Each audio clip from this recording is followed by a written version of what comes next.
বাজার থেকে ভারী কেনাকাটা নিয়ে রিকশায় উঠেছিলাম ছেলের সাথে। রিকশাওয়ালা বলল, ভাইজা, ভাবিকে সামলে ধরেন, রাস্তা একটু খারাপ। ছেলে আমাকে কাছে টেনে নিল। রিকশা চলার সময় ঝাঁকুনিতে আমি তার কাঁধে হেলে পড়লাম। সে আমাকে জড়িয়ে ধরল। গন্তব্যে পৌঁছে রিকশার ভাড়া দেওয়ার সময় রিকশাওয়ালা বলল, ভাইয়া, আপনাদের জুটি খুব সুন্দর। বাড়িতে ঢুকে আমি বললাম, রিকশাওয়ালা আমাকে ভাবি বলছিল, তুমি কিছু বললে না কেন? ছেলে কেনাকাটার বাজার রাখতে রাখতে বলল, কারণ আমি চাই তুমি সত্যিই আমার ভাবি হও। আমি অবাক হয়ে তাকালাম।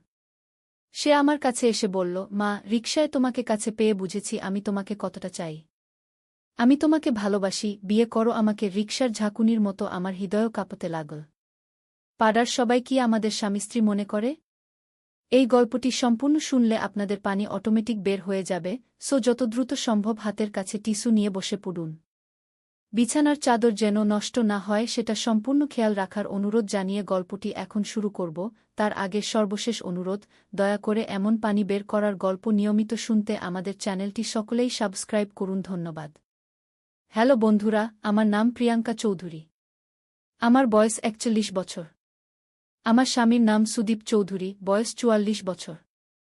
আমাদের ২ সন্তান, তনয় আর রিয়া। তনয় ২০ বছর বয়সী, বিশ্ববিদ্যালয়ে পড়ে।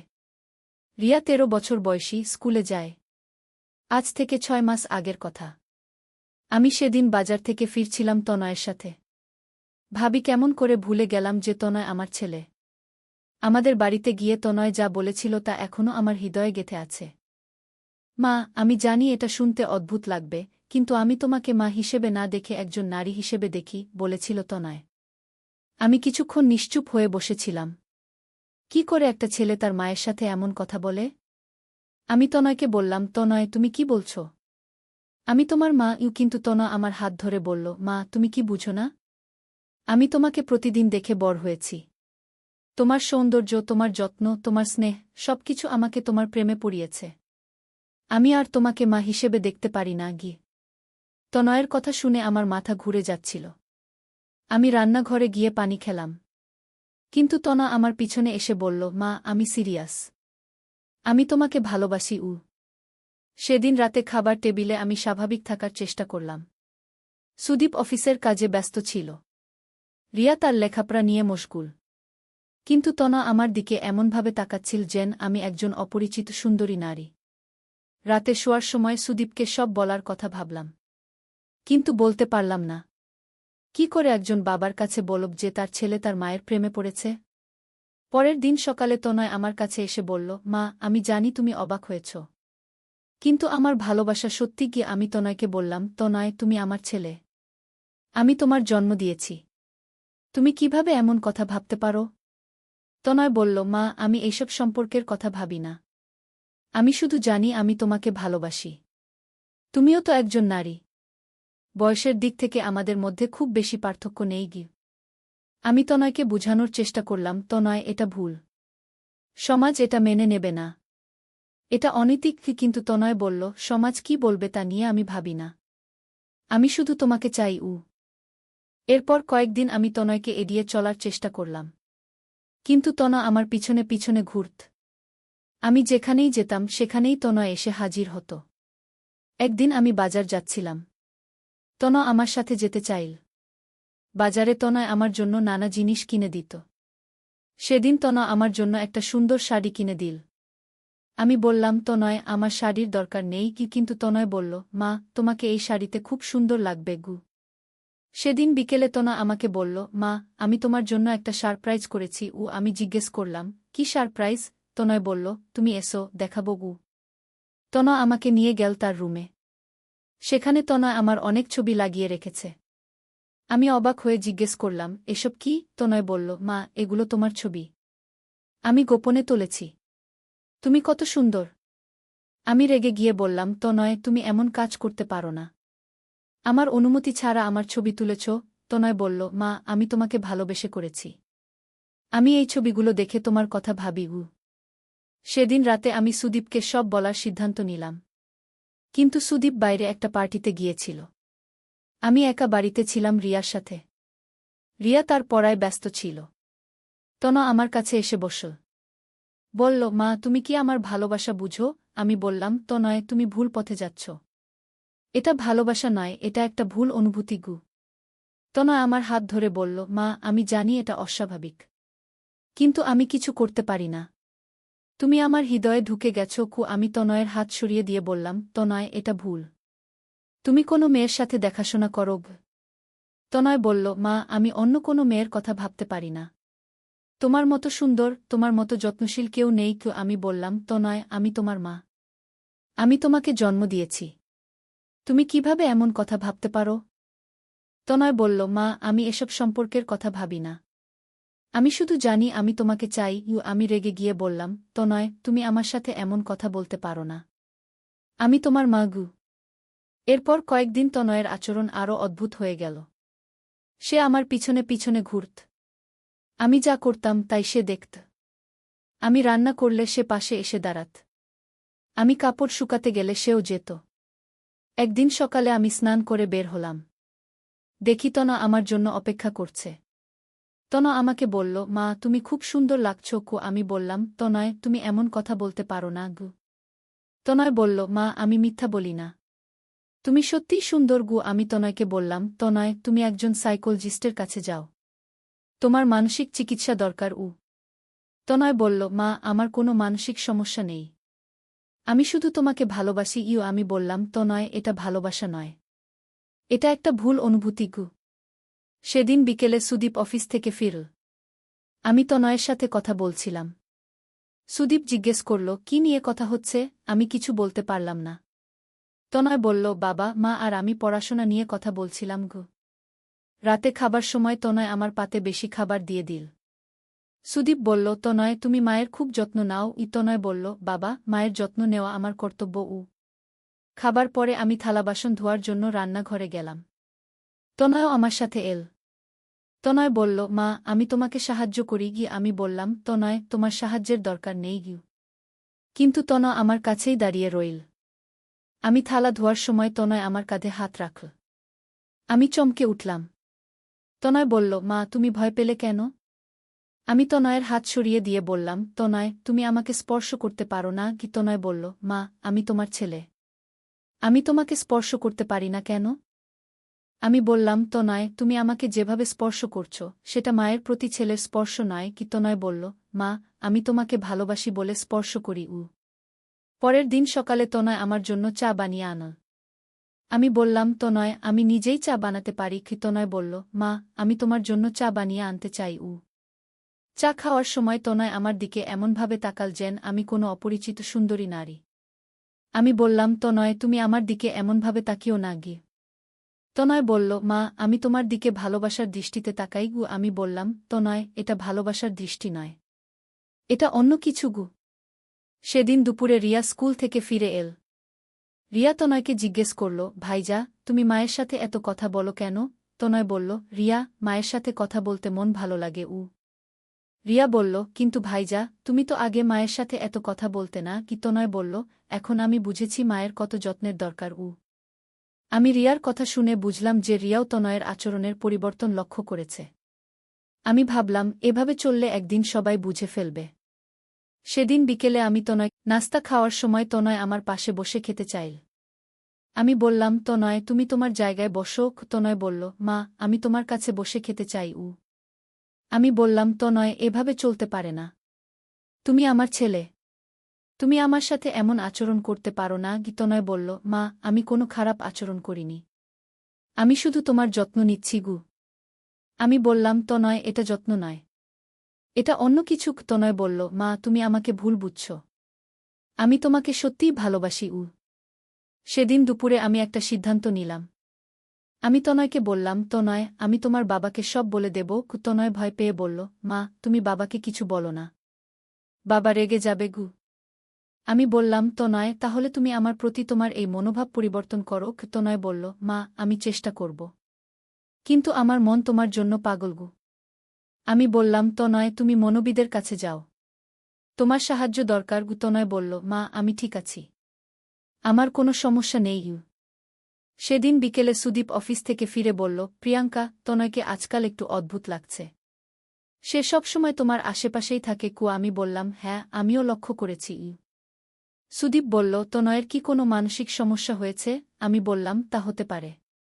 আমরা একবার ডাক্তার দেখাতে পারি। সুদীপ তনয়কে ডেকে বলল, তনয়, তুমি কেমন আছো? কোনো সমস্যা আছে? তনয় বলল, বাবা, আমি ভালো আছি। কোনো সমস্যা নেই। সুদীপ বলল, তনয়, তুমি আজকাল মায়ের সাথে খুব বেশি সময় কাটাও।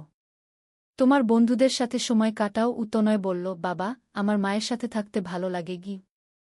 সুদীপ বলল, এটা স্বাভাবিক নয় তনয়। একটা ২০ বছরের ছেলের মায়ের সাথে সারাক্ষণ লেগে থাকা ঠিক নয় কি? তনয় বলল, বাবা, আমি মায়ের যত্ন নিতে চাই। সুদীপ বলল, তনয়, তোমার মায়ের যত্নের জন্য আমি আছি। তুমি তোমার পড়াশোনা আর ভবিষ্যৎ নিয়ে ভাবো। তনয় বলল, বাবা, আমি সব ভাবি, কিন্তু মায়ের বিষয়টাও গুরুত্বপূর্ণ। রাতে খাবার সময় সুদীপ তনয়ের আচরণ খেয়াল করল। আমার পাতে খাবার পরিবেশন করছিল, আমার গ্লাসে পানি ঢেলে দিচ্ছিল, আমার চেয়ার ঠিক করে দিচ্ছিল। খাবারের পরে সুদীপ আমাকে বলল, প্রিয়াঙ্কা, তনয়ের আচরণ সত্যিই অস্বাভাবিক। আমি ভাবছি তাকে একজন মনোবিদের কাছে নিয়ে যাব। আমি বললাম, হ্যাঁ, সেটাই ভালো হবে। পরের দিন সকালে সুদীপ অফিসে যাওয়ার আগে তনয়কে বলল, তনয়, আগামীকাল আমি তোমাকে একজন ডাক্তারের কাছে নিয়ে যাব। তনয় জিজ্ঞেস করল, কেন বাবা? আমার কি কোনো অসুখ হয়েছে? সুদীপ বলল, তনয়, তুমি আজকাল একটু অদ্ভুত আচরণ করছ। ডাক্তার দেখিয়ে নিয়ে কি? তনয় বলল, বাবা, আমি ঠিক আছি। আমার ডাক্তার দেখানোর দরকার নেই। সুদীপ অফিসে চলে যাওয়ার পর তনয় আমার কাছে এসে বলল, মা, তুমি বাবাকে আমার সম্পর্কে কিছু বলেছ? আমি বললাম, তনয়, আমি কিছু বলিনি, কিন্তু তোমার আচরণ দেখে সবাই বুঝতে পারছে গি। তনয় বলল, মা, আমি চেষ্টা করছি স্বাভাবিক থাকতে, কিন্তু তোমাকে দেখলেই আমার মন অস্থির হয়ে যায়। আমি বললাম, তনয়, তুমি একজন সাইকোলজিস্টের কাছে যাও, তোমার সাহায্য দরকার। তনয় বলল, মা, আমি কারো সাহায্য চাই না, আমি শুধু তোমাকে চাই। আমি রেগে গিয়ে বললাম, তনয়, তুমি এমন কথা বলতে পারো না, আমি তোমার মা। সেদিন বিকেলে রিয়া স্কুল থেকে ফিরে আমাকে জিজ্ঞেস করল, মা, তনয় ভাইয়ার কি হয়েছে? সে আজকাল তোমার সাথেই থাকে। আমি রিয়াকে বললাম, রিয়া, তোমার ভাইয়ার একটু মানসিক চাপ আছে। রিয়া বলল, মা, তনয় ভাইজা কি তোমাকে পছন্দ করে? আমি চমকে উঠে বললাম, রিয়া, তুমি কি বলছ? রিয়া বলল, মা, আমি দেখেছি তনয় ভাইজা তোমার দিকে অদ্ভুত চোখে তাকায়। আমি বুঝলাম যে রিয়াও তনয়ের আচরণ লক্ষ্য করেছে। আমি রিয়াকে বললাম, রিয়া, তোমার ভাইয়ার একটু মানসিক সমস্যা আছে, তুমি এসব নিয়ে চিন্তা করো না। রিয়া বলল, মা, তনয় ভাইয়াকে ডাক্তার দেখাও। আমি বললাম, হ্যাঁ রিয়া, আমরা ডাক্তার দেখাব। সেদিন রাতে খাবার সময় তনয় আবার আমার খুব যত্ন নিল। রিয়া তনয়ের আচরণ খেয়াল করছিল। খাবারের পরে রিয়া তার রুমে চলে গেল। আমি রান্নাঘরে থালাবাসন ধুতে গেলাম। আমার সাথে এল। তনয় বলল, মা, আমি তোমাকে সাহায্য করি। আমি বললাম, তনয়, আমার সাহায্যের দরকার নেই, তুমি তোমার রুমে যাও। কিন্তু তনয় আমার পাশেই দাঁড়িয়ে রইল। তনয় বলল, মা, আমি তোমাকে একটা কথা বলবো। আমি বললাম, কি কথা? তনয় বলল, মা, আমি জানি তুমি আমার অনুভূতি বুঝো না, কিন্তু আমি তোমাকে সত্যিকারের ভালোবাসি। আমি তোমাকে একজন নারী হিসেবে দেখি। আমি থালা ছেড়ে দিয়ে তনয়ের দিকে ঘুরে দাঁড়ালাম। বললাম, তনয়, তুমি কি বলছো জানো? তুমি তোমার সীমা অতিক্রম করে ফেলেছ। তনয় বলল, মা, আমি জানি এটা অস্বাভাবিক, কিন্তু আমার হৃদয় তোমার জন্য পাগল। আমি রাতে ঘুমাতে পারি না, সারাক্ষণ তোমার কথা ভাবি। আমি বললাম, তনয়, তুমি একটা মারাত্মক ভুল করছ। আমি তোমার জন্ম দিয়েছি, তুমি আমার সন্তান। তনয় বলল, মা, আমি এসব সম্পর্কের কথা ভাবি না, আমি শুধু জানি আমি তোমাকে চাই। তুমি আমার কাছে একজন সুন্দর নারী। আমি রেগে গিয়ে তনয়কে একটা চড় মারলাম। বললাম, তনয়, তুমি লজ্জা করো না? তুমি আমার ছেলে হয়ে আমার সাথে এমন কথা বলছ? তনয় গালে হাত দিয়ে বলল, মা, তুমি আমাকে মারলে? আমি তো তোমাকে ভালোবেসে কথা বলেছি। আমি বললাম, তনয়, এটা ভালোবাসা নয়, এটা একটা মানসিক বিকার। তনয় কাঁদতে শুরু করল। বলল, মা, আমি কিছু করতে পারি না, তুমি আমার হৃদয়ে ঢুকে গেছ, আমি তোমাকে ছাড়া বাঁচতে পারব না। আমি তনয়কে দেখে মায়া লাগল, কিন্তু এই মায়া মাতৃত্বের মায়া। আমি বললাম, তনয়, তুমি একজন মনোবিদের কাছে যাবে, তোমার চিকিৎসা দরকার। তনয় বলল, মা, আমি চিকিৎসা করাব না, আমি শুধু তোমাকে চাই। আমি বললাম, তনয়, তুমি যদি চিকিৎসা না করাও তাহলে আমি এই বাড়িতে থাকব না। তনয় ভয় পেয়ে বলল, মা তুমি কোথায় যাবে? আমি বললাম, আমি আমার মায়ের বাড়ি চলে যাব। যতদিন তুমি সুস্থ না হও ততদিন আমি এই বাড়িতে থাকব না গি। তনয় আমার পা ধরে বলল, মা তুমি আমাকে ছেড়ে যেও না। আমি মরে যাব গু। আমি বললাম, তনয় তাহলে তুমি চিকিৎসা করাও উ। তনয় কাঁদতে কাঁদতে বলল, মা আমি চিকিৎসা করাব, কিন্তু তুমি আমাকে ছেড়ে যেও না গে। আমি বললাম, তনয় তুমি যদি সুস্থ হয়ে যাও তাহলে আমি থাকব উ। পরের দিন সুদীপ তনয়কে একজন মনোবিদের কাছে নিয়ে গেল। ডাক্তার তনয়ের সাথে অনেকক্ষণ কথা বললেন। তারপর সুদীপকে বললেন, আপনার ছেলের একটা মানসিক সমস্যা আছে। এটাকে ইডিপাস কমপ্লেক্স বলা হয় গ। সুদীপ জিজ্ঞেস করল, এর চিকিৎসা আছে? ডাক্তার বললেন, হ্যাঁ আছে, কিন্তু সময় লাগবে। নিয়মিত কাউন্সেলিং করতে হবে গ। সুদীপ বাড়িতে ফিরে আমাকে সব বলল। আমি স্বস্তি পেলাম যে তনয়ের চিকিৎসা আছে। সুদীপ বলল, প্রিয়াঙ্কা তনয়ের এই সমস্যার কারণ কি? আমি সুদীপকে বললাম, আমি জানি না।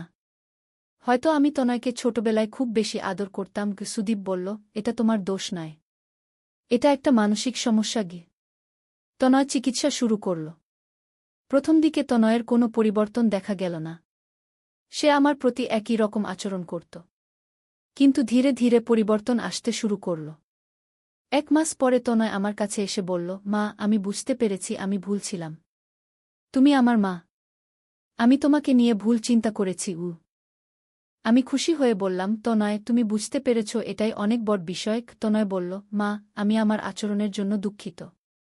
আমি তোমাকে কষ্ট দিয়েছি উ। আমি তনয়কে জড়িয়ে ধরে বললাম, তনয় তুমি আমার ছেলে। তোমার যাই সমস্যা হোক আমি তোমার পাশে আছি। কি তনয় কাঁদতে শুরু করল। বলল, মা আমি আমার মনের নিয়ন্ত্রণ হারিয়ে ফেলেছিলাম গু। তনয়ের চিকিৎসা 3 মাস চল। এই 3 মাসে তনয় সম্পূর্ণ পরিবর্তন হয়ে গেল। সে আমার প্রতি স্বাভাবিক মাতৃভক্তি প্রদর্শন করত। আমাকে মা হিসেবে সম্মান করত। ডাক্তার বললেন, তনয়ের চিকিৎসা সম্পন্ন হয়েছে। এখন সে সম্পূর্ণ সুস্থ ও সুদীপ আর আমি খুব খুশি হলাম। তনয় এখন তার বন্ধুদের সাথে সময় কাটায়। সে একটা মেয়ের সাথে বন্ধুত্ব করেছে। সে আমার কাছে এসে বলল, মা আমি স্বাধীনা নামে একটা মেয়ের সাথে বন্ধুত্ব করেছি উ। আমি খুশি হয়ে বললাম, তনয় এটা খুব ভালো খবর উ। তনয় বলল, মা স্বাধীনা খুব ভালো মেয়ে, তোমার সাথে তার দেখা করিয়ে দেবগু। আমি বললাম, অবশ্যই তনয়, আমি স্বাধীনার সাথে দেখা করতে চাই। তনয় বলল, মা আমি স্বাধীনাকে ভালোবাসি, আমি তাকে বিয়ে করতে চাই উ। আমি তনয়কে জড়িয়ে ধরে বললাম, তনয় এটাই তো স্বাভাবিক, তুমি একটা মেয়েকে ভালোবাসবে, তার সাথে বিয়ে করবে উ। কয়েকদিন পরে তনয় স্বাধীনাকে বাড়িতে নিয়ে এল। স্বাধীনা খুব সুন্দর আর ভদ্র মেয়ে। আমি তাকে দেখে খুশি হলাম। স্বাধীনা আমাকে আন্টি বলে সম্বোধন করল। স্বাধীনা আমাকে বলল, আন্টি তনয় আপনার কথা অনেক বলে, সে আপনাকে খুব ভালোবাসে খু। আমি বললাম, স্বাধীনা তনয় একটা ভালো ছেলে, তুমি তাকে খুশি রাখবে উ। স্বাধীনা বলল, আন্টি আমি তনয়কে অনেক ভালোবাসি, আমরা বিয়ে করতে চাই ই। আমি বললাম, স্বাধীনা এটা খুব ভালো কথা, আমি তোমাদের বিয়েতে খুশি গু। সুদীপও স্বাধীনাকে পছন্দ করল। রিয়াও স্বাধীনার সাথে ভাব জমিয়ে নিল। পুরো পরিবার স্বাধীনাকে গ্রহণ করল। 6 মাস পরে তনয় আর স্বাধীনার বিয়ে হল। বিয়ের দিন তনয় আমার কাছে এসে বলল, মা আমি আমার অতীতের জন্য দুঃখিত, আমি তোমাকে কষ্ট দিয়েছি উ। আমি তনয়কে আশীর্বাদ করে বললাম, তনয় অতীত ভুলে যাও, তুমি এখন একজন স্বাভাবিক মানুষ, স্বাধীনার সাথে সুখে থাকো গু। বিয়ের পরে তনয় আর স্বাধীনা আলাদা ফ্ল্যাটে থাকতে শুরু করল। তনয় মাঝে মাঝে আমাদের বাড়িতে আসে। সে স্বাধীনাকে নিয়ে আসে। 1 বছর পরে স্বাধীনা গর্ভবতী হল। তনয় খুশি হয়ে আমার কাছে এসে বলল, মা আমি বাবা হতে যাচ্ছি ও। আমি খুশি হয়ে বললাম, তনয় এটা খুব ভালো খবর, আমি দাদি হতে যাচ্ছি গু। 9 মাস পরে স্বাধীনার একটা ছেলে হল। তনয় তার ছেলের নাম রাখল অভিজিৎ। আমি আমার নাতিকে দেখে খুব খুশি হলাম। তনয় এখন একজন ভালো বাবা, সে তার স্ত্রী আর সন্তানের যত্ন নেয়া। আমি দেখে খুশি হই যে তনয় একজন স্বাভাবিক মানুষ হিসেবে জীবনযাপন করছে। কিন্তু এই সুখের মাঝেও একটা রহস্য ছিল। তনয়ের যে মানসিক সমস্যা হয়েছিল তার পিছনে একটা গোপন কারণ ছিল যা আমরা কেউ জানতাম না। একদিন তনয়ের পুরনো ডায়েরি পেলাম। ডায়েরি পড়ে আমি জানতে পারলাম যে তনয় ছোটবেলা থেকেই আমার প্রতি অস্বাভাবিক টান অনুভব করত। কিন্তু সে এটা কাউকে বলতে পারত না। ডায়েরিতে লেখা ছিল, আমি জানি এটা ভুল, কিন্তু আমি আমার মাকে একজন নারী হিসেবে দেখি। আমি এই অনুভূতিকে দমিয়ে রাখার চেষ্টা করি, কিন্তু পারি না। আমি আমার মনের নিয়ন্ত্রণ হারিয়ে ফেলছি গু। আমি বুঝলাম যে তনয় অনেক দিন ধরেই এই সমস্যায় ভুগছিল। সে একা একা লড়াই করেছিল, কিন্তু শেষ পর্যন্ত সে হার মেনেছিল। ডায়েরিতে আরও লেখা ছিল, আমি জানি আমার মা আমাকে ভুল বুঝবে, কিন্তু আমি কিছু করতে পারি না। আমার হৃদয় তার জন্য পাগল। আমি চাই তিনি আমাকে বুঝুক গু। আমি তনয়ের এই লেখা পড়ে কেঁদে ফেললাম। আমি বুঝলাম যে তনয় কত কষ্টে ছিল। সে তার মনের কথা কাউকে বলতে পারত না। কিন্তু এখন তনয় সুস্থ। সে একটা স্বাভাবিক জীবনযাপন করছে। তার একটা সুন্দর পরিবার আছে। আমি খুশি যে তনয় তার সমস্যা কাটিয়ে উঠেছে। আজ তনয়ের ছেলে অভিজিতের প্রথম জন্মদিন। আমরা সবাই একসাথে উৎসব করলাম। তনয় আমার কাছে এসে বলল, মা, আমি খুশি যে আমার একটা সুন্দর পরিবার আছে গু। আমি তনয়কে বললাম, তনয়, তুমি একজন ভালো বাবা হয়েছ। অভিজিৎকে ভালোবাসো। তনয় বলল, মা, আমি অভিজিৎকে সেইভাবে বড় করব যেন তার মানসিক বিকাশ ঠিকভাবে হয় গিয়ে। রিয়াও এখন বড় হয়েছে। সে কলেজে পড়ে। তার একটা বন্ধু আছে। রিয়া আমাকে বলল, মা, তনয় ভাইজা এখন অনেক ভালো। আগে সে তোমার সাথে অদ্ভুত আচরণ করত। আমি রিয়াকে বললাম, রিয়া, তোমার ভাইয়ার একটা মানসিক সমস্যা ছিল। এখন সে সুস্থ। রিয়া বলল, মা, আমি খুশি যে তনয় ভাইজা ঠিক হয়ে গেছে গু। সুদীপও খুশি। সে বলল, প্রিয়াঙ্কা, আমি ভেবেছিলাম তনয়ের সমস্যা সারবে না। কিন্তু ডাক্তারের চিকিৎসায় সে ঠিক হয়ে গেছে গি। কিন্তু গল্পের এখানেই শেষ নয়। একটা বড় রহস্য ছিল যা আমরা কেউ জানতাম না। তনয়ের মানসিক সমস্যার পিছনে একটা গভীর কারণ ছিল। তনয়ের এক বন্ধু রাহুল আমার কাছে এসে বলল, আন্টি, আমি আপনাকে একটা কথা বলতে চাই। আমি জিজ্ঞেস করলাম, কি কথা রাহুল? রাহুল বলল, আন্টি, তনয়ের সমস্যার পিছনে একটা ঘটনা আছে। তনয় আমাকে বলেছিল যে সে ছোটবেলায় একটা দুর্ঘটনা দেখেছিল। আমি জিজ্ঞেস করলাম, কি ধরনের দুর্ঘটনা? রাহুল বলল, আন্টি, তনয় বলেছিল যে সে একবার আপনাকে আর আঙ্কেলকে এমন একটা অবস্থায় দেখেছিল যা তার মনে গভীর প্রভাব ফেলেছিল। আমি বুঝতে পারলাম রাহুল কি বলতে চাইছে। আমি বললাম, রাহুল, এটা কবে ঘটেছিল? রাহুল বলল, আন্টি, তনয় যখন 10 বছর বয়সী ছিল। আমার মনে পড়ল 10 বছর আগের একটা ঘটনা। একদিন রাতে সুদীপ আর আমি আমাদের রুমে ছিলাম। হঠাৎ তনয় রুমে ঢুকে পড়েছিল। আমরা তাকে দেখতে পাইনি। আমি বুঝলাম যে সেদিনের ঘটনা তনয়ের মনে গভীর প্রভাব ফেলেছিল। একটা শিশুর পক্ষে এমন কিছু দেখা খুবই ক্ষতিকর। রাহুল বলল, আন্টি, তনয় বলেছিল যে সেদিনের পর থেকে তার মনে অদ্ভুত চিন্তা আসতে শুরু করেছিল। সে আপনাকে নিয়ে ভুল ভাবতে শুরু করেছিল। আমি বুঝলাম যে তনয়ের সমস্যার মূল কারণ ছিল সেই শৈশবের ট্রমা। একটা শিশু যা দেখার কথা নয় তা দেখে ফেলার কারণে তার মানসিক বিকাশ ক্ষতিগ্রস্ত হয়েছিল।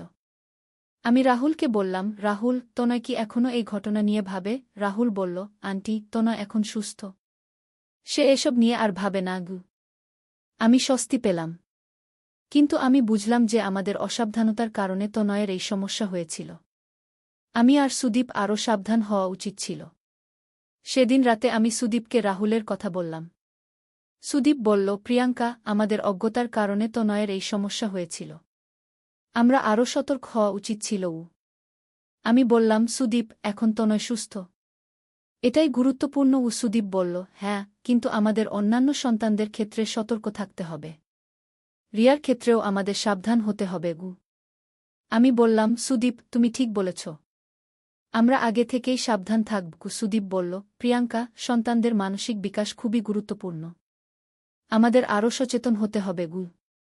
পরের দিন আমি তনয়ের কাছে গিয়ে বললাম, তনয়, তুমি কেমন আছো? তনয় বলল, মা, আমি ভালো আছি। স্বাধীনা আর অভিজিৎ নিয়ে খুব খুশি গু। আমি তনয়কে বললাম, তনয়, তুমি যদি কখনো কোনো সমস্যায় পড় তাহলে আমাদের বলবে কি? তনয় বলল, মা, আমি এখন সুস্থ। আমার কোনো সমস্যা নেই। কিন্তু গল্পে আরও একটি রহস্য ছিল। তনয়ের ডাক্তার ডক সেনগুপ্ত আমাকে একদিন ডেকে পাঠালেন। আমি তার চেম্বারে গেলাম।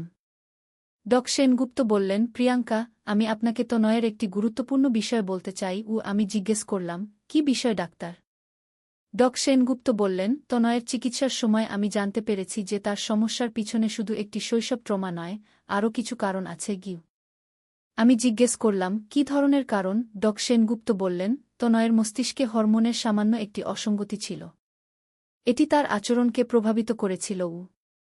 আমি বললাম, এটি কি জেনেটিক? সেনগুপ্ত বললেন, এটি জেনেটিকও হতে পারে। আপনার পরিবারে এমন কোনো ইতিহাস আছে? আমি ভাবলাম। আমার দাদার একটি অদ্ভুত আচরণ ছিল। তিনি তার বোনের প্রতি অস্বাভাবিক আসক্তি দেখাতেন। কিন্তু পরিবারের সবাই এটি গোপন রেখেছিল। আমি ডাক্তারকে বললাম, ডাক্তার, আমার দাদার একটি অদ্ভুত আচরণ ছিল। তিনি পরিবারের কাছের মহিলাদের প্রতি অস্বাভাবিক আকর্ষণ অনুভব করতেন। সেনগুপ্ত বললেন, তাহলে এটি জেনেটিক হতে পারে। কিন্তু চিন্তার কিছু নেই। তনয়ের চিকিৎসা সম্পূর্ণ হয়েছে। তার আর এই সমস্যা হবে না। আমি জিজ্ঞেস করলাম, ডাক্তার, তনয়ের সন্তানদের ক্ষেত্রে কি কোনো ঝুঁকি আছে? সেনগুপ্ত বললেন, খুবই কম সম্ভাবনা আছে। তবে সতর্ক থাকা ভালো। আমি ডাক্তারকে ধন্যবাদ জানিয়ে বাড়ি ফিরলাম। আমি ভাবলাম এই তথ্য তনয়কে বলা উচিত কিনা। শেষ পর্যন্ত আমি সিদ্ধান্ত নিলাম যে তনয়কে জানানো দরকার। সেদিন সন্ধ্যায় তনয় আমাদের বাড়িতে এল স্বাধীনা আর অভিজিৎকে নিয়ে। আমি তনয়কে একা ডেকে ডাক্তারের কথা বললাম। তনয় শুনে বলল, মা, এটি কি মানে আমার সন্তানদের এই সমস্যা হতে পারে? আমি বললাম, তনয়, সম্ভাবনা খুবই কম। কিন্তু তুমি সতর্ক থাকবে। তনয় বলল, মা, আমি অভিজিতের মানসিক বিকাশ খেয়াল রাখব। আমি চাই না সে আমার মতো সমস্যায় পড়ুক। আমি বললাম, তনয়, তুমি একজন ভালো বাবা। অভিজিৎ ভালো থাকবে। কিন্তু এই পারিবারিক ইতিহাসের আরও গভীরে একটি রহস্য লুকিয়েছিল। আমার মা একদিন আমাকে ডেকে বললেন, প্রিয়াঙ্কা, তোর দাদার বিষয়ে তোকে একটি সত্য কথা বলতে হবে। আমি জিজ্ঞেস করলাম, মা, কি কথা? আমার মা বললেন, তোর দাদার আচরণের কারণ ছিল তার শৈশবে ঘটা একটি ঘটনা। মা বললেন, তোর দাদা যখন ৮ বছরের ছিল, তখন তার বাবা মা মারা গিয়েছিল একটি দুর্ঘটনায়। তাকে তার খালা পালন করেছিল। তার খালা তার প্রতি অতিরিক্ত স্নেহ দেখাতে। আমি জিজ্ঞেস করলাম, এতে সমস্যা কি ছিল? মা বললেন, তার খালার স্নেহ ছিল অস্বাভাবিক। সে তোর দাদাকে স্বামীর মতো যত্ন নিত। মা আরও বললেন, এই অস্বাভাবিক পরিবেশে বেড়ে ওঠার কারণে তোর দাদার মানসিক বিকাশ ঠিকভাবে হয়নি। সে কাছের মহিলাদের প্রতি ভুল ধরনের আকর্ষণ অনুভব করত। আমি বুঝলাম যে আমাদের পরিবারে এই সমস্যার একটি ইতিহাস আছে। আমি মাকে জিজ্ঞেস করলাম, মা, তাহলে তনয়ের সমস্যাও এই কারণে? মা বললেন, হতে পারে। তবে তনয়ের সমস্যা এখন সমাধান হয়েছে। আর এই ধরনের সমস্যা সবসময় বংশানুক্রমিক হয় না। আমি ভাবলাম, আমাদের পরিবারের এই গোপন ইতিহাস জানার পর আমাদের আরও সতর্ক হতে হবে। বিশেষ করে রিয়ার ক্ষেত্রে। রিয়া এখন ১৭ বছরের। সে কলেজে পড়ে। তার একটি বয়ফ্রেন্ড আছে। আমি রিয়ার আচরণ খেয়াল রাখি। এখনও পর্যন্ত তার কোনো অস্বাভাবিকতা দেখিনি। রিয়া একদিন আমাকে বলল, মা, আমি অর্জুনকে ভালোবাসি। আমরা বিয়ে করতে চাই। আমি খুশি হয়ে বললাম, রিয়া, এটি খুব ভালো খবর। রিয়ার বন্ধু অর্জুন একটি ভালো ছেলে। সে রিয়াকে সম্মান করে। আমি দেখে খুশি যে রিয়ার মানসিক বিকাশ স্বাভাবিক। ১ বছর পরে রিয়া আর অর্জুনের বিয়ে হল। বিয়ের দিন রিয়া আমাকে বলল, মা, তুমি আমাকে খুব ভালোভাবে বট করেছ। আমি রিয়াকে আশীর্বাদ করে বললাম, রিয়া, তুমি অর্জুনের সাথে সুখে থাকো। রিয়া বলল, মা, আমি খুব খুশি। রিয়ার বিয়ের পর আমি আর সুদীপ একা থাকতে শুরু করলাম। তনয় তার পরিবার নিয়ে আলাদা থাকে। রিয়াও তার স্বামীর সাথে থাকে। কিন্তু গল্পের সবচেয়ে বড় রহস্য তখনই প্রকাশ পেল যখন তনয়ের ছেলে অভিজিৎ ৫ বছর বয়সে পৌঁছাল। অভিজিৎ একটি অদ্ভুত আচরণ শুরু করল। অভিজিৎ তার মা স্বাধীনার প্রতি অস্বাভাবিক আকর্ষণ দেখাতে শুরু করল। সে সবসময় স্বাধীনার সাথে থাকতে চাইত। স্বাধীনাকে জড়িয়ে ধরত। অভিজিতের এই আচরণ দেখে স্বাধীনা চিন্তিত হয়ে পড়ল। স্বাধীনা তনয়কে বলল, তনয়, অভিজিতের আচরণ কি তোমার অস্বাভাবিক লাগছে? তনয় বলল, কী রকম আচরণ? স্বাধীনা বলল, সে আমাকে অন্যভাবে স্পর্শ করে। আমার সাথে অস্বাভাবিক ঘনিষ্ঠ হওয়ার চেষ্টা করে। কি? তনয় চিন্তিত হয়ে পড়ল। তনয় আমার কাছে এসে বলল, মা, অভিজিৎ কিছু অদ্ভুত আচরণ করছে। ডাক্তার বলেছিলেন যে জেনেটিক সমস্যা হতে পারে। তাহলে কি অভিজিতেরও সেই সমস্যা শুরু হয়েছে? আমি বললাম, তনয়, অভিজিৎ মাত্র ৫ বছরের। এই বয়সে এমন সমস্যা হয় না। হয়তো এটি শুধু বাচ্চাদের স্বাভাবিক আচরণ। কিন্তু তনয় বলল, মা আমি ভয় পাচ্ছি। আমি চাই না অভিজিৎ আমার মতো সমস্যায় পড়ুক গু। আমি বললাম, তনয় আমরা অভিজিৎকে ডাক্তার দেখাবো গু।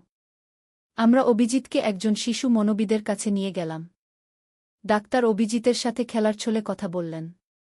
তারপর আমাদের বললেন, অভিজিতের আচরণ এই বয়সের জন্য স্বাভাবিক। তবে সতর্ক থাকুন গু।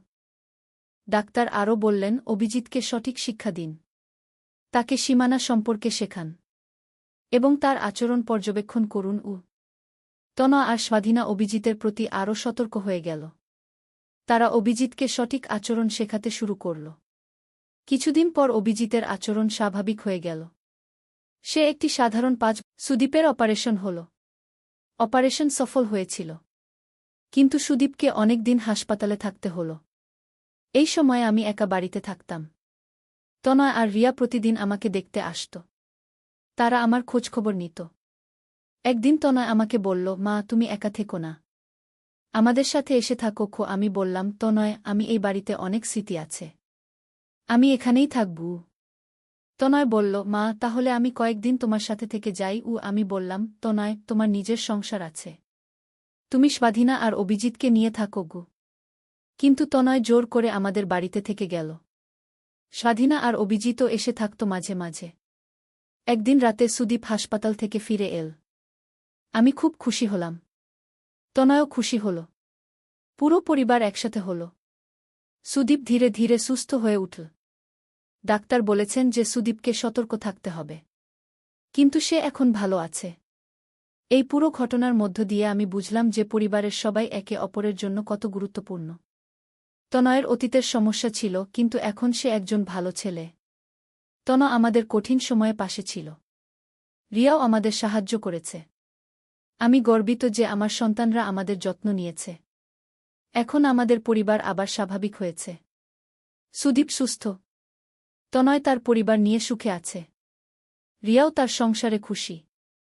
আমি প্রতিদিন ভাবি জীবনে কত ঝড়ঝঞ্ঝা আসে, কিন্তু পরিবারের ভালোবাসা আর একতা দিয়ে সব কিছু কাটিয়ে ওঠা যায়। তনয়ের সেই সমস্যার দিনগুলো এখন অনেক দূরের মনে হয়। সে এখন একজন আদর্শ ছেলে, আদর্শ স্বামী, আদর্শ বাবা। আমি প্রার্থনা করি যেন আমাদের পরিবারে আর কোনো সমস্যা না আসে। সবাই যেন সুখে শান্তিতে থাকে। কিন্তু গল্পের একদম শেষে আরও একটি চমক ছিল।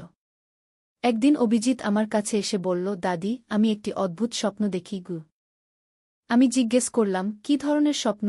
অভিজিৎ বলল, দাদি আমি স্বপ্নে দেখি যে আমি একজন বড় মানুষ, আর তুমি আমার বউ। আমি চমকে উঠলাম। অভিজিতের এই কথা শুনে আমার মনে পড়ল তনয়ের অতীতের কথা। আমি ভাবলাম, অভিজিতের মধ্যেও কি সেই জেনেটিক সমস্যা আছে? আমি অভিজিৎকে বললাম, অভিজিৎ এটি শুধু একটি স্বপ্ন, তুমি এসব নিয়ে ভেবো না। অভিজিৎ বলল, দাদি কিন্তু স্বপ্নটি খুব পরিষ্কার মনে থাকে গু। আমি সিদ্ধান্ত নিলাম এই বিষয়টি তনয়কে জানাব। আমি তনয়কে ডেকে অভিজিতের কথা বললাম। তনয় শুনে চিন্তিত হয়ে পড়ল। সে বলল, মা তাহলে কি অভিজিতেরও আমার মতো সমস্যা হবে? আমি বললাম, তনয় এখনও সে ছোট, হয়তো এটি শুধু একটি স্বপ্ন। কিন্তু তনয় বলল, মা আমি অভিজিৎকে আবার ডাক্তার দেখাব। আমি চাই না সে আমার মতো কষ্ট পাক। এভাবেই আমাদের পারিবারিক গল্প চলতে থাকল। জীবনে নানা সমস্যা আসে, কিন্তু ভালোবাসা আর একতা দিয়ে সব কিছু মোকাবেলা করা যায়। আমি এখন একজন দাদি। আমার দুটি নাতিনাতনী আছে। আমি তাদের ভবিষ্যৎ নিয়ে চিন্তা করি। আমি প্রার্থনা করি যেন তারা সুস্থ স্বাভাবিক জীবন যাপন করতে পারে। তনয়ের সেই কঠিন সময়ের কথা ভেবে আমি বুঝি যে জীবনে কোনো কিছুই পূর্বনির্ধারিত নয়। সমস্যা এলে তার মোকাবেলা করতে হয়। পরিবারের সবাই একসাথে লড়াই করলে যে কোনো সমস্যার সমাধান সম্ভব। আজও যখন রিকশায় উঠি মনে পড়ে যায় সেই দিনের কথা যখন সব কিছু শুরু হয়েছিল। কিন্তু এখন আমি জানি যে সেই দিনটি ছিল আমাদের পরিবারের জন্য একটি পরীক্ষা। আমরা সেই পরীক্ষায় উত্তীর্ণ হয়েছি। আমার গল্পের শেষে আমি বলতে চাই যে পরিবারের ভালোবাসা সবচেয়ে বড় শক্তি। যে কোনো সমস্যা এলে পরিবারের সবাই একসাথে মিলে তার সমাধান করতে পারে। তনয়ের সমস্যা ছিল একটি মানসিক বিকার, কিন্তু আমাদের ভালোবাস। নদীর ধারে সেই গা। প্রথম অধ্যায় শুরুজাত। পদ্মা নদীর ধারে একটা ছোট্ট গ্রাম ছিল, নাম তার রূপসী গ্রাম। গ্রামের নাম শুনলেই মনে হতো কত সুন্দর হবে। আর সত্যিই গ্রামটা ছিল অপূর্ব সুন্দর। সবুজ ধানক্ষেত, নারিকেল আর সুপারি গাছের সারি, আর নদীর শীতল হাওয়া, সব মিলিয়ে এক স্বর্গের মতো জায়গা। এই গ্রামেই থাকত একটা ছেলে, নাম তার আলম। বয়স তখন 17 কি 18 হবে। ফর্সা রং, লম্বা চুল, আর চোখে একটা স্বপ্ন, বড় হয়ে সে লেখক হবে। প্রতিদিন সন্ধ্যায় নদীর ধারে বসে সে লিখত তার ডায়েরিতে। কখনো কবিতা, কখনো গল্প, কখনো শুধু মনের কথা। আলমের বাবা মোক্তার সাহেব ছিলেন গ্রামের স্কুলের প্রধান শিক্ষক। মা রহিমা বেগম ছিলেন একজন নরম মনের মহিলা, যিনি সবসময় সবার জন্য রান্না করতেন। তাদের ছোট্ট টিনের চালের বাড়িটা ছিল গ্রামের মাঝখানে। আলমের একটা ছোট বোন ছিল, সামিয়া। বয়স তার 10 বছর। চঞ্চল, দুষ্টু, কিন্তু খুব মিষ্টি। সে সবসময় ভাইয়ের পিছন পিছন ঘুরত। ভাইয়া, আমাকে নিয়ে চলো না। এই ছিল তার প্রিয় সংলাপ। দ্বিতীয় অধ্যায়, নতুন প্রতিবেশী। একদিন গ্রামে নতুন একটা পরিবার এলো। তারা ঢাকা থেকে এসেছিল। বাবা একজন সরকারি চাকরিজীবী, বদলি হয়ে এই উপজেলায় এসেছেন। তাদের সাথে ছিল একটা মেয়ে, নাম তার তানিয়া। তানিয়া ছিল আলমের সমবয়সী। লম্বা চুল, বড় বড় চোখ, আর মুখে সবসময় একটা হাসি। সে ছিল খুবই পড়ুয়া। বই পড়তে তার খুব ভালো লাগত। প্রথম দিন যখন সে গ্রামের স্কুলে ভর্তি হল, তখন সবাই অবাক হয়ে তাকে দেখছিল। শহুরে মেয়ে, কিন্তু কোনো অহংকার নেই। আলম আর তানিয়ার প্রথম দেখা হয়েছিল স্কুলের লাইব্রেরিতে। দুজনেই একই বই খুঁজছিল, রবীন্দ্রনাথের গোরা গু। তুমিও রবীন্দ্রনাথ পড়ো? আলম জিজ্ঞেস করেছিল। হ্যাঁ, আমার খুব প্রিয়। তুমি? তানিয়া হেসে জবাব দিয়েছিল। সেই থেকে তাদের বন্ধুত্ব শুরু। প্রতিদিন স্কুলে, লাইব্রেরিতে, আর কখনো কখনো নদীর ধারে বসে তারা গল্প করত। সাহিত্য নিয়ে, জীবন নিয়ে, স্বপ্ন নিয়ে। তৃতীয় অধ্যায়, স্বপ্নের কথা। একদিন সন্ধ্যায় নদীর ধারে বসে আলম তানিয়াকে বলল, জানো, আমি বড় হয়ে লেখক হতে চাই। এমন গল্প লিখব যেগুলো মানুষের মন ছুঁয়ে যাবে গু। তানিয়া মৃদু হেসে বলল, তুমি পারবে। তোমার লেখার হাত খুব ভালো। তুমি যা লিখো তাতে আন্তরিকতা আছে গি। তুমি কি হতে চাও? আলম জিজ্ঞেস করল। আমি শিক্ষিকা হতে চাই। গ্রামের মেয়েদের পড়াতে চাই। দেখো না, এখানে কত মেয়ে স্কুলেই যায় না। আমি চাই সবাই পড়াশোনা করুক। তানিয়ার কথা শুনে আলম অবাক হল। এতটা সরল, এতটা নিঃস্বার্থ স্বপ্ন। তুমি সত্যিই অসাধারণ, আলম বলল।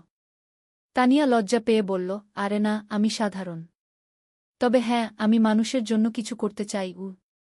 সেদিন থেকে আলমের মনে তানিয়ার জন্য একটা বিশেষ জায়গা তৈরি হল। সে বুঝতে পারছিল না এটা কি অনুভূতি, কিন্তু তানিয়াকে না দেখলে তার দিন ভালো যেত না। চতুর্থ অধ্যায়, বর্ষাকাল। বর্ষা এলো। পদ্মা নদী ফুলে ফেপে উঠল। চারিদিকে পানি আর পানি। স্কুল বন্ধ হয়ে গেল। বৃষ্টি থামার নাম নেই।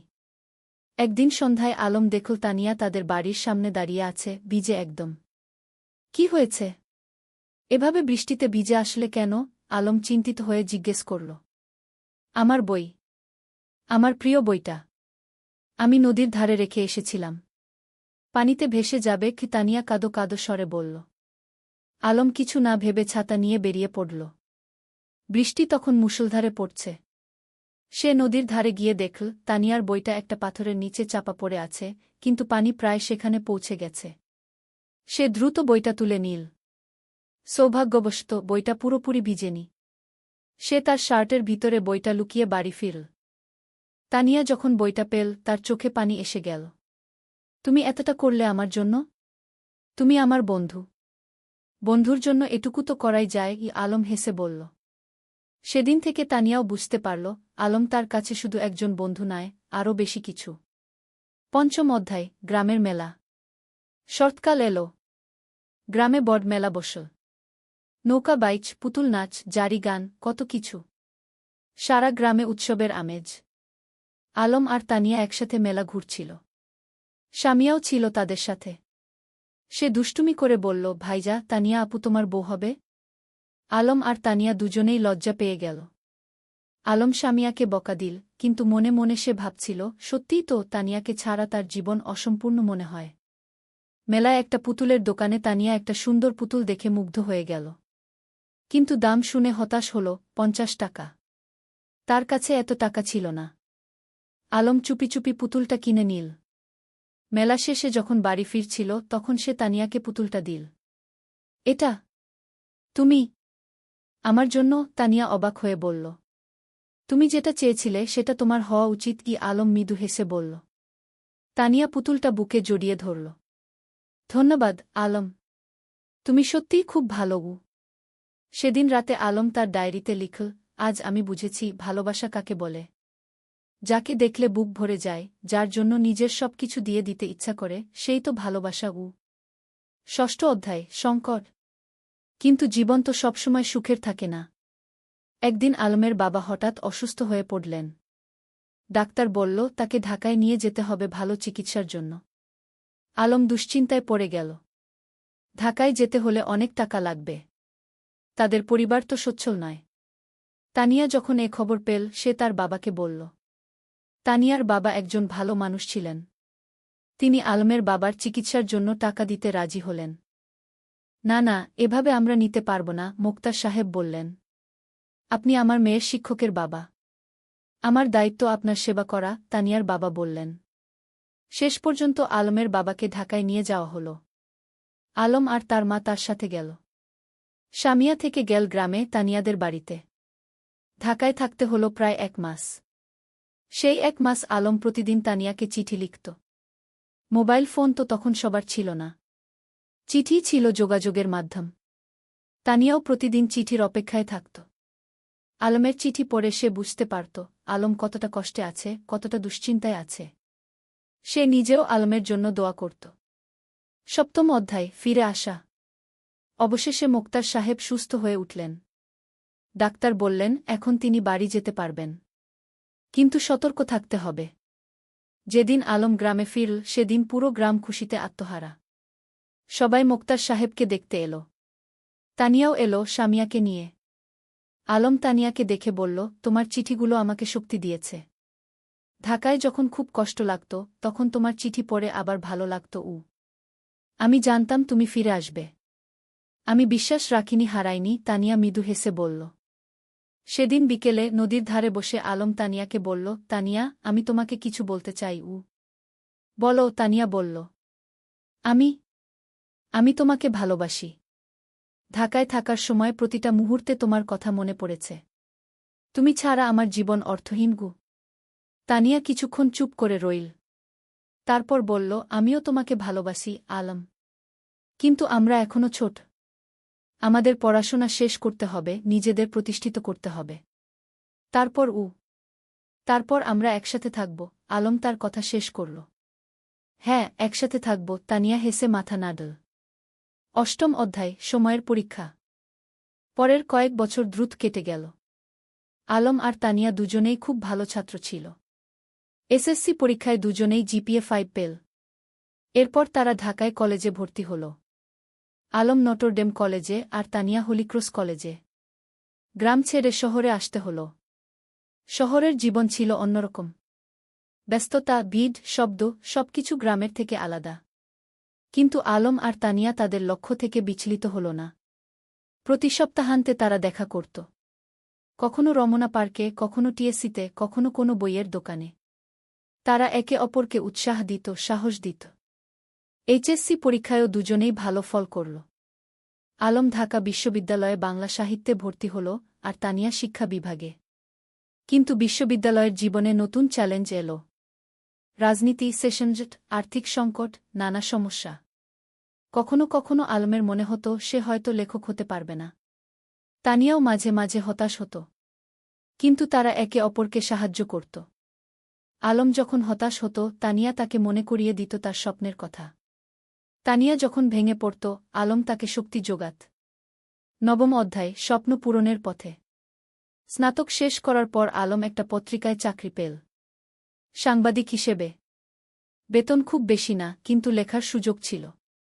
সে ফিচার লিখত, গল্প লিখত। তানিয়া একটা স্কুলে শিক্ষিকা হিসেবে যোগ দিল। তার স্বপ্ন ছিল গ্রামে ফিরে যাওয়া, কিন্তু সে জানত এখনও সময় হয়নি। আগে অভিজ্ঞতা অর্জন করতে হবে।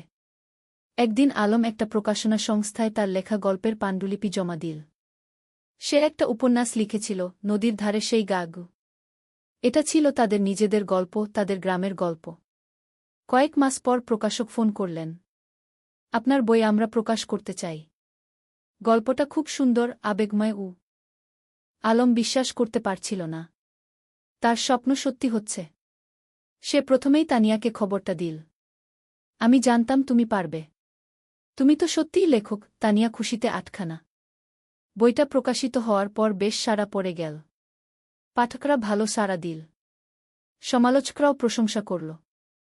10ম অধ্যায়, ঘরে ফেরা। 5 বছর পর আলম আর তানিয়া সিদ্ধান্ত নিল তারা গ্রামে ফিরে যাবে। ঢাকায় তারা যা অর্জন করতে চেয়েছিল তা করেছে। এখন সময় এসেছে নিজেদের শেকডে ফিরে যাওয়ার। তারা বিয়ে করল। সাদামাটা অনুষ্ঠান, কিন্তু পূর্ণ আন্তরিকতায়। পুরো গ্রাম এসেছিল তাদের বিয়েতে। তোমরা আমাদের গর্ব, মুক্তার সাহেব আবেগে বললেন। বিয়ের পর তারা গ্রামেই থেকে গেল। আলম লেখালেখি চালিয়ে গেল। সে গ্রামের গল্প লিখত, সাধারণ মানুষের গল্প। তার বই পরপর সফল হতে লাগল। তানিয়া গ্রামে একটা স্কুল খুল। বিনামূল্যে গরিব মেয়েদের পড়াতে লাগল। সে তার স্বপ্ন পূরণ করছিল। একাদশ অধ্যায়, নতুন প্রজন্ম। 3 বছর পর তাদের একটা মেয়ে হল। নাম রাখল রূপা। ছোট্ট, ফুটফুটে, ঠিক যেন তানিয়ার মতো। রূপা বড় হতে লাগল গ্রামের মুক্ত পরিবেশে। নদীর ধারে খেলা, মাঠে দৌড়ানো, গাছে চড়া, সবকিছু। আলম তাকে গল্প শোনাত, তানিয়া তাকে পড়াত। একদিন রূপা জিজ্ঞেস করল, বাবা, তুমি আর মা কিভাবে পরিচিত হলে? আলম হেসে বলল, সেটা একটা লম্বা গল্প মা। একদিন তোমাকে পুরো গল্প শোনাবগু। এখন শোনাও না, রূপা জেদ করল। আলম তানিয়ার দিকে তাকাল। তানিয়া হেসে মাথা নাড়ল। ঠিক আছে, শোনো তাহলে। অনেক বছর আগে এই নদীর ধারে 2টো ছেলেমেয়ে পরিচিত হয়েছিল। দ্বাদশ অধ্যায়, পূর্ণতা। বছর কেটে গেল। আলমের বই এখন দেশজুড়ে জনপ্রিয়। সে একজন প্রতিষ্ঠিত লেখক। কিন্তু খ্যাতি তাকে বদলায়নি। সে এখনও সেই সরল, বিনলি আলম। তানিয়ার স্কুল এখন বড় হয়েছে। শত শত মেয়ে সেখানে পড়ছে। অনেকে এখন কলেজে, বিশ্ববিদ্যালয়ে। তানিয়া তাদের সবার কাছে একজন আদর্শ। একদিন সন্ধ্যায় নদীর ধারে বসে আলম তানিয়াকে বলল, তুমি জানো, এই জায়গাটাই আমার সবচেয়ে প্রিয়। এখানেই আমরা প্রথম একসাথে বসেছিলাম, স্বপ্নের কথা বলেছিলাম। আর এখন সেই স্বপ্ন পূরণ হয়েছে, তানিয়া বলল। শুধু পূরণই না, আরও বেশি কিছু পেয়েছি। তোমাকে পেয়েছি, রূপাকে পেয়েছি, এই সুন্দর জীবনটা পেয়েছি। রূপা তখন দৌড়ে এসে তাদের কোলে বসল। বাবা, আমি বড় হয়ে তোমার মতো লেখক হব। আলম হেসে মেয়ের মাথায় হাত বুলিয়ে দিল। তুমি যা হতে চাও তাই হবে মা। আমরা তোমার পাশে আছি। সূর্য তখন অস্ত যাচ্ছে নদীর ওপারে। লাল কমলা আকাশ, নদীর শীতল বাতাস, আর পরিবারের উষ্ণতা, এর চেয়ে সুন্দর আর কি হতে পারে?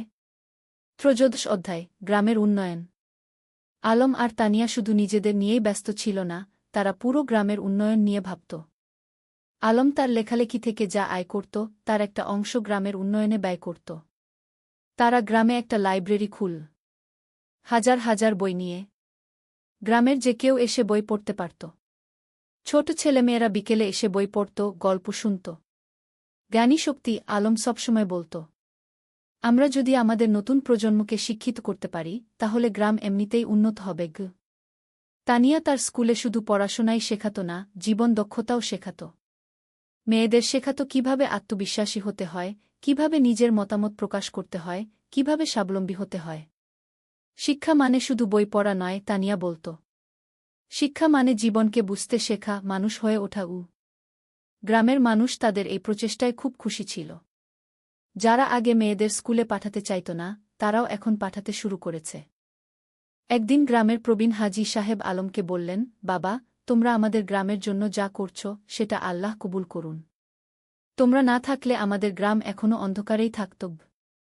আলম বিনয়ের সাথে বলল, চাচা, আমরা তো এই গ্রামেরই সন্তান। আমাদের দায়িত্ব এই গ্রামের সেবা করা। চতুর্দশ অধ্যায়, বাধা আর সংগ্রাম। কিন্তু জীবন তো সবসময় মসৃণ পথে চলে না। একদিন গ্রামে একটা বড় সমস্যা দেখা দিল। পদ্মা নদীর ভাঙন শুরু হল। প্রতিদিন নদী গ্রামের জমি গিলে খাচ্ছে। অনেক পরিবার তাদের বাড়িঘর হারাচ্ছে। ফসলের জমি নদীতে তলিয়ে যাচ্ছে। মানুষ আতঙ্কিত। আলম আর তানিয়া বসে থাকল না। তারা একটা সভা ডাকল। পুরো গ্রামের মানুষ এলো। আমরা যদি একসাথে কাজ করি তাহলে আমরা নদীর ভাঙন রোধ করতে পারব, আলম বলল। আমাদের সরকারের কাছে দরখাস্ত দিতে হবে, আমাদের নিজেদেরও কিছু পদক্ষেপ নিতে হবে গু। তারা একটা কমিটি গঠন করল। জেলা প্রশাসকের কাছে দরখাস্ত দিল। সংবাদপত্রে লিখল। আলম তার লেখনির মাধ্যমে এই সমস্যা তুলে ধরল সারা দেশে। কয়েক মাসের সংগ্রামের পর সরকার নড়েচড়ে বসল। নদীর তীরে বাঁধ নির্মাণের কাজ শুরু হল। ধীরে ধীরে ভাঙন থামল। গ্রামের মানুষ স্বস্তির নিঃশ্বাস ফেল। তোমরা আমাদের গ্রামকে বাঁচিয়েছ, একজন বৃদ্ধ আলমকে আশীর্বাদ করলেন। আমরা সবাই মিলে বাঁচিয়েছি, আলম বলল। এটা সবার প্রচেষ্টার ফল। ৫ম অধ্যায়, রূপার স্বপ্ন। রূপা এখন ১০ বছরের। খুব মেধাবী মেয়ে। স্কুলে সবসময় প্রথম হয়। কিন্তু শুধু পড়াশোনায় নয়, সে খেলাধুলায়, গানেও ভালো। একদিন রূপা তার বাবা-মাকে বলল, আমি ডাক্তার হতে চাই। গ্রামের মানুষদের সেবা করব। আলম আর তানিয়া খুশি হল। তাদের মেয়ে অন্যের সেবা করতে চায়, এর চেয়ে বড় গর্বের আর কি হতে পারে?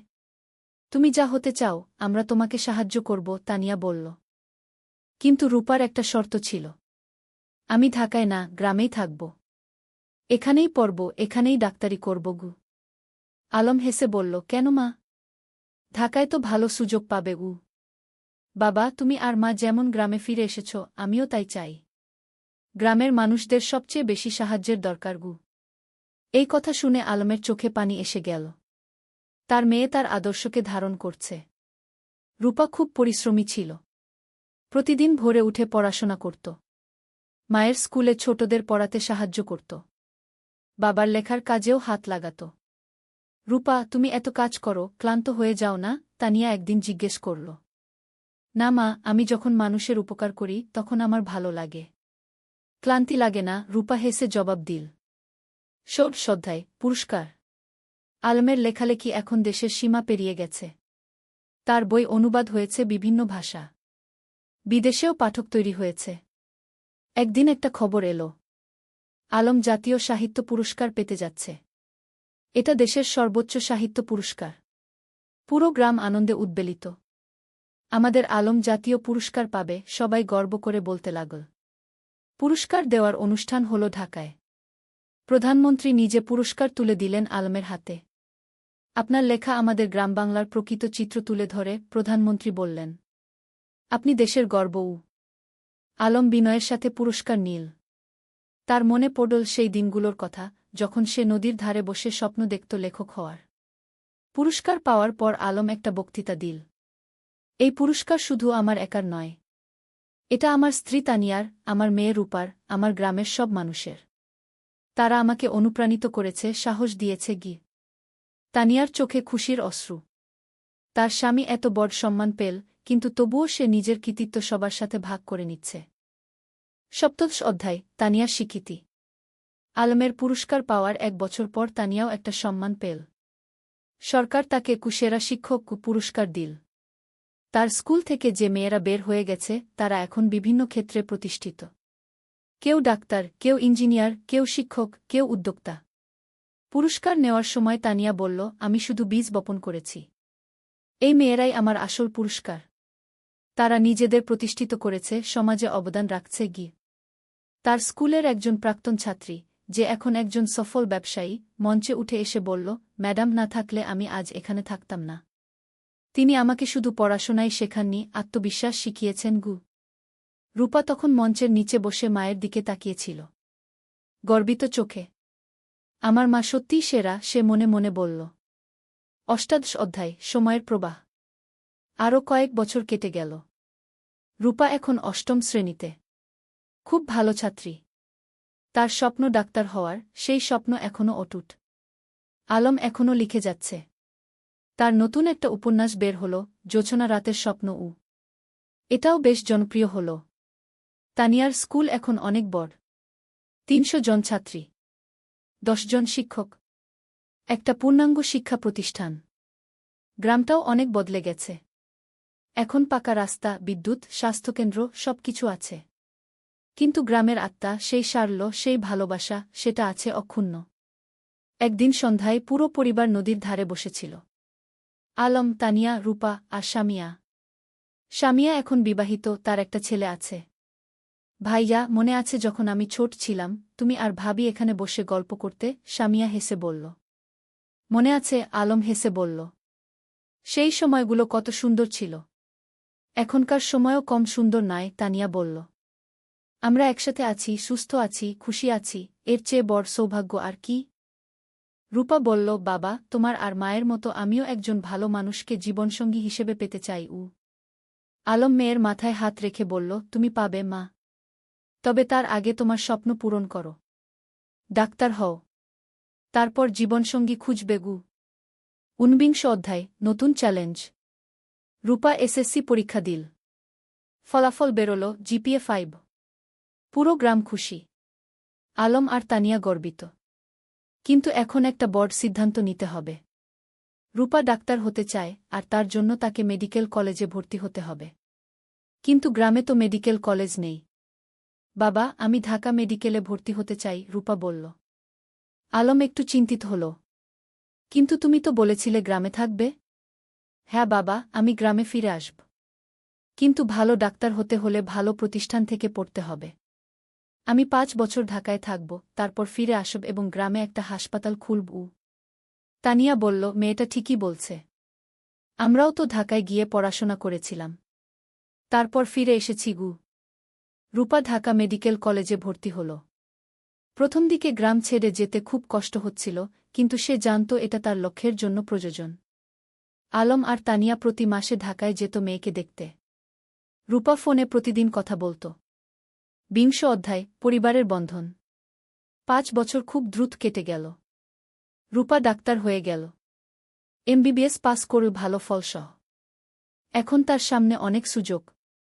ঢাকার বড় বড় হাসপাতাল তাকে চাকরির অফার দিচ্ছে। কিন্তু রূপার লক্ষ্য অন্য। বাবা, আমি গ্রামে ফিরে আসছি, রূপা ফোনে বলল। তুমি নিশ্চিত? ঢাকায় তো অনেক ভালো সুযোগ, আলম বলল।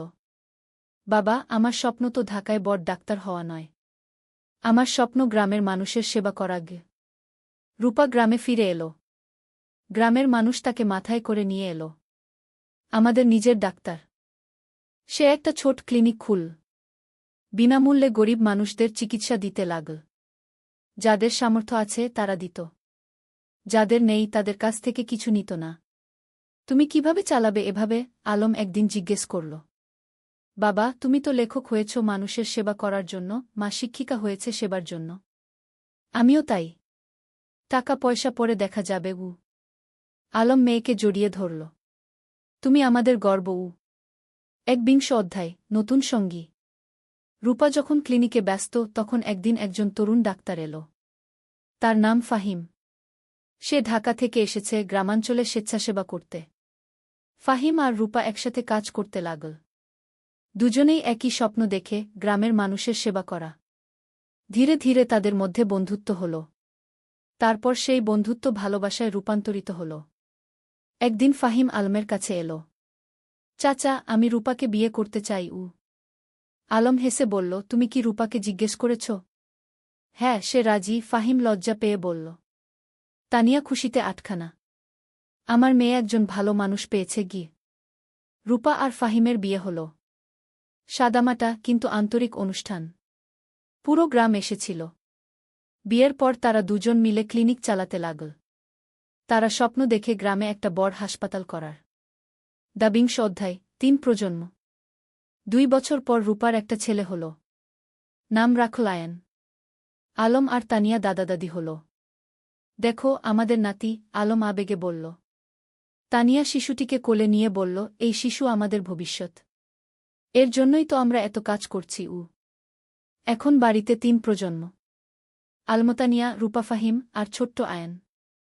প্রতিদিন সন্ধ্যায় তারা একসাথে বসে। আলম গল্প বলে, তানিয়া গান শোনায়, রূপা দিনের কাজের গল্প বলে। একদিন আয়ান যখন একটু বড় হল, সে জিজ্ঞেস করল, দাদু, তুমি কি করো? আলম হেসে বলল, আমি গল্প লিখি, নাতুগু। আমাকে একটা গল্প বলো না? ঠিক আছে, শোনো তাহলে। অনেক বছর আগে এই নদীর ধারে কে। আর এভাবেই চলতে থাকে জীবনের গল্প, প্রজন্ম থেকে প্রজন্মে। 23 অধ্যায়, উত্তরাধিকার। আলম এখন 60 পেরিয়ে গেছে। চুলদাড়ি পেকে গেছে। কিন্তু লেখার হাত এখনও অক্ষুণ্ণ। সে এখনও প্রতিদিন লেখে। তানিয়াও এখন অবসর নিয়েছে স্কুল থেকে। কিন্তু মাঝে মাঝে যায় ছাত্রীদের সাথে দেখা করতে। একদিন আয়ান, যে এখন 5 বছরের, দাদুকে জিজ্ঞেস করল, দাদু, তুমি কত বই লিখেছ? প্রায় 20টা, আলম বলল।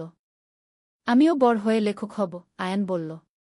রূপা হেসে বলল, তুমি যা হতে চাও তাই হবে গি। আলম নাতিকে কোলে নিয়ে বলল, লেখক হওয়া মানে শুধু বই লেখা নয় বাবা।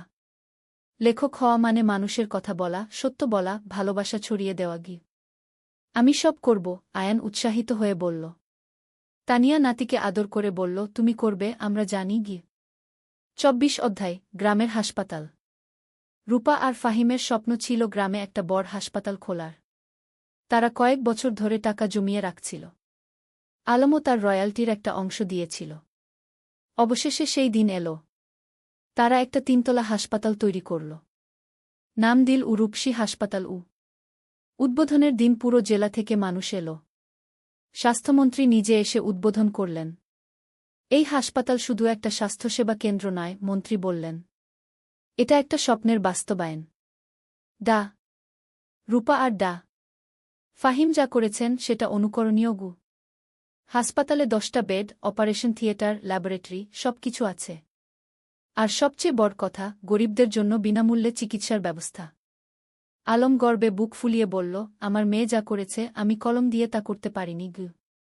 তুমি কলম দিয়ে মানুষের মন ছুঁয়েছ, আমি হাত দিয়ে মানুষের শরীর সারাচ্ছি। দুটোই সমান গুরুত্বপূর্ণ, রূপা বলল।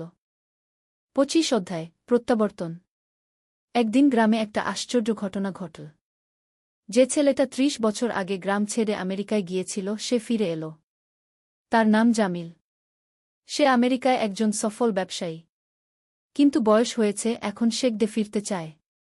জামিল আলমের সাথে দেখা করতে এলো। আমি তোমার বই পড়েছি আমেরিকায় বসে। সেই বই পড়ে আমার গ্রামের কথা মনে পড়ে গেল। তাই ফিরে এলাম ঘ। স্বাগতম, আলম হাসি মুখে বলল। জামিল বলল, আমি এই গ্রামের জন্য কিছু করতে চাই। তুমি কি পরামর্শ দাও? আলম ভাবল একটু। তারপর বলল, গ্রামে একটা কারিগরি প্রশিক্ষণ কেন্দ্র খোলো। যুবকদের হাতে কলমে কাজ শেখাও। তাহলে তারা চাকরি পাবে, স্বাবলম্বী হবে গু। জামিল খুশি হল। চমৎকার আইডিয়া। কয়েক মাসের মধ্যে একটা কারিগরি প্রশিক্ষণ কেন্দ্র খোলা হল। সেখানে ছেলেমেয়েরা কম্পিউটার, ইলেকট্রনিক্স, সেলাই, রান্না, নানা বিষয়ে প্রশিক্ষণ পেতে লাগল। এভাবে একে একে গ্রামে নতুন নতুন সুবিধা যুক্ত হতে লাগল। কেউ ফিরে এসে স্কুলে দান করল, কেউ রাস্তা বানিয়ে দিল, কেউ মসজিদ মন্দির সংস্কার করল। আলম দেখছিল আর ভাবছিল, একজন মানুষ যদি ভালো কাজ শুরু করে তাহলে সেটা অন্যদেরও অনুপ্রাণিত করে কি। 26 অধ্যায়, পরবর্তী প্রজন্ম। আয়ান এখন 10 বছরের। খুব মেধাবী ছেলে। সে দাদুর কাছে বসে গল্প শোনে, দাদির কাছে থেকে জীবনের পাঠ নেয়। একদিন স্কুলে একটা রচনা প্রতিযোগিতা হল। বিষয় ছিল আমার স্বপ্নের বাংলাদেশ গ। আয়ান লিখল, আমার স্বপ্নের বাংলাদেশে সবাই শিক্ষিত হবে। কেউ অসুস্থ হলে চিকিৎসা পাবে। কেউ গরিব থাকবে না। সবাই একসাথে মিলেমিশে থাকবে। আমার দাদু বলেন, স্বপ্ন দেখতে হয় বড়, তারপর সেই স্বপ্ন পূরণের জন্য কাজ করতে হয় গে। আয়ান প্রথম হল। পুরস্কার পেল। আলম নাতির রচনা পড়ে চোখ ভিজিয়ে ফেল। আমাদের শিক্ষা বৃথা যায়নি। নতুন প্রজন্ম ঠিক পথে আছে গু। 27 অধ্যায়, জীবনের সন্ধ্যা। আলম এখন 65 পেরিয়ে গেছে। শরীর একটু দুর্বল হয়ে এসেছে। কিন্তু মন এখনও তরুণ।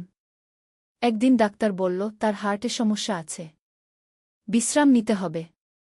রূপা খুব চিন্তিত। বাবা, তুমি এখন আর এত কাজ করবে না। বিশ্রাম নাও। কিন্তু আলম কি থেমে থাকার মানুষ? সে এখনও লেখে, মানুষের সাথে দেখা করে, গ্রামের উন্নয়নের কাজে যুক্ত থাকে। তানিয়া বলল, তুমি একটু শান্ত হও।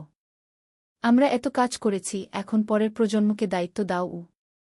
তুমি ঠিক বলছ, আলম মেনে নিল। কিন্তু আমার একটা শেষ ইচ্ছা আছে গি। কি? তানিয়া জিজ্ঞেস করল। আমি আমাদের জীবনের গল্পটা লিখতে চাই। একটা আত্মজীবনী। যাতে পরের প্রজন্ম জানতে পারে আমরা কিভাবে স্বপ্ন দেখেছিলাম, কিভাবে সেই স্বপ্ন পূরণ করেছিলাম গু। তুমি লেখো, তানিয়া হেসে বলল। আমি তোমাকে সাহায্য করব। 28 অধ্যায়, শেষ বই। পরের 6 মাস আলম লিখল তার জীবনের গল্প। নদীর ধারে সেই গা, একটি জীবন কথা কি নাম দিল। বইটাই ছিল তাদের প্রথম দেখা, প্রথম প্রেম, সংগ্রাম, সফলতা, ব্যর্থতা, সবকিছু। বই প্রকাশিত হওয়ার পর দেশজুড়ে সাড়া পড়ে গেল। মানুষ পড়ল আর অনুপ্রাণিত হল। একজন পাঠক চিঠি লিখল, আপনার বই পড়ে আমি বুঝেছি স্বপ্ন দেখা আর তা পূরণ করা সম্ভব। আমিও এখন আমার গ্রামে ফিরে যাব, কিছু করব। আলম এই চিঠি পড়ে খুশি হল। দেখো তানিয়া, আমাদের জীবন বৃথা যায়নি। আমরা মানুষকে অনুপ্রাণিত করতে পেরেছি। 29 অধ্যায়, বিদায়। এক শীতের সকালে আলম ঘুম থেকে উঠল না। তার হার্ট অ্যাটাক হয়েছে। রূপা যতই চেষ্টা করল, কিছু করতে পারল না। আলম চলে গেল। পুরো গ্রাম শোকে মুহ্যমান। আমাদের আলম চলে গেল, সবাই কাঁদল। তানিয়া কান্নায় ভেঙে পড়ল। তুমি আমাকে একা ফেলে চলে গেলে। রূপা মাকে সান্ত্বনা দিল। মা, বাবা চলে যায়নি। তার লেখায় সে বেঁচে আছে। তার কাজে সে বেঁচে আছে। আমাদের মধ্যে সে বেঁচে আছে। গিউ আলমের জানাজায় হাজার হাজার মানুষ এলো। তাকে সমাহিত করা হলো গ্রামের কবরস্থানে, নদীর পাশে, যেখানে সে জীবনের অনেকটা সময় কাটিয়েছে। 30 অধ্যায়, উত্তরাধিকার, শেষ অধ্যায়। আলমের মৃত্যুর পর তানিয়া ভেঙে পড়েনি। সে আরও শক্ত হয়েছে। আলম চলে গেছে, কিন্তু তার স্বপ্ন চলে যায়নি। আমাকে সেই স্বপ্ন বাঁচিয়ে রাখতে হবে। সে গ্রামের লাইব্রেরিটাকে কি আলম স্মৃতি লাইব্রেরিকে নাম দিল। সেখানে আলমের সব বই রাখা হল। রূপা হাসপাতালে আরও বেশি মনোযোগী হল। বাবা চাইতেন আমি মানুষের সেবা করি। আমি তাই করব। ফাহিম তার পাশে থেকে সাহায্য করল। আয়ান, যে এখন 15 বছরের, দাদুর মতো লিখতে শুরু করল। সে গল্প লেখে, কবিতা লেখে। একদিন আয়ান তানিয়াকে তার লেখা একটা গল্প দেখাল। গল্পের নাম দাদুর স্বপ্ন। তানিয়া পড়ল। চোখে পানি এলো। তোমার দাদু বেঁচে আছে তোমার মধ্যে। বছরের পর বছর কেটে গেল। গ্রামটা আরও উন্নত হল। কিন্তু আলমকে কেউ ভুলল না। প্রতি বছর তার জন্মদিনে গ্রামে একটা সাহিত্য উৎসব হয়। তরুণ লেখকরা আসে, তাদের লেখা পড়ে। তানিয়া এখন 80 পেরিয়ে গেছে। কিন্তু এখনও প্রতিদিন স্কুলে যায়। ছাত্রীদের দেখে আসে। একদিন এক তরুণী তানিয়াকে জিজ্ঞেস করল, ম্যাডাম, আপনার আর আলম স্যারের গল্পটা কি সত্যি? তানিয়া হেসে বলল, হ্যাঁ, প্রতিটা শব্দ সত্যি। আমরা স্বপ্ন দেখেছিলাম, আর সেই স্বপ্ন পূরণ করেছিলাম। আমিও কি পারব? তরুণী জিজ্ঞেস করল। অবশ্যই পারবে, তানিয়া দৃঢ়তার সাথে বলল। শুধু স্বপ্ন দেখো, তারপর সেই স্বপ্ন পূরণের জন্য কাজ করো। আর কখনো হাল ছেড়ো না। সেদিন সন্ধ্যায় নদীর ধারে বসে তানিয়া আকাশের দিকে তাকাল। আলম, তুমি কি দেখছ? আমরা যা শুরু করেছিলাম তা এখনো চলছে। তোমার স্বপ্ন বেঁচে আছে। নদীর জল কুলকুল করে বয়ে যাচ্ছে। বাতাসে যেন আলমের কণ্ঠস্বর ভেসে এলো, আমি জানতাম তুমি পারবে। আমরা একসাথে এই স্বপ্ন দেখেছিলাম, তুমি তা বাঁচিয়ে রেখেছ। ধন্যবাদ, তানিয়া। তানিয়া হাসল। চোখে পানি, কিন্তু মুখে হাসি। ধন্যবাদ তোমাকে, আলম। তুমি আমার জীবনকে অর্থবহ করেছিলে।